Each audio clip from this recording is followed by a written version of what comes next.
Hello, good morning. আমি প্রিয়া চন্দ্র, আসানসোল থেকে। আশা করি সবাই ভালো আছেন। সবাইকে জানাই সুপ্রভাতের শুভেচ্ছা।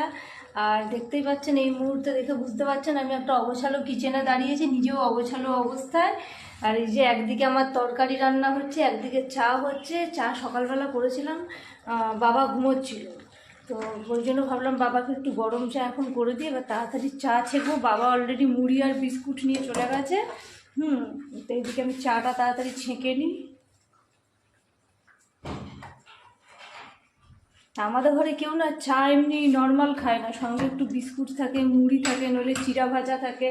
আমি একমাত্র তাড়াহুড়োয় শুধু চা খেয়ে নিই। আর কালকে যেহেতু আমার শরীরটা একদম ভালো ছিল না, তো সেই জন্য আজকে মাকে পাঠিয়েছি বাজারে, যে মা গিয়ে একটু বাজার করো। বাবা, এই যে চা চা দিলাম,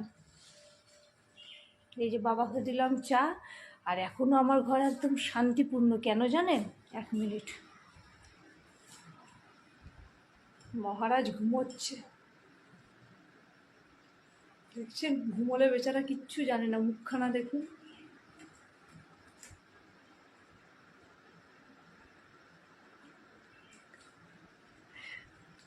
লাইটটা অফ করে দিই। যতক্ষণ ঘুমোয় ততক্ষণ একদম শান্তির পরিবেশ, যেই উঠে যাবে তারপরেরটা আর বলা যাবে না।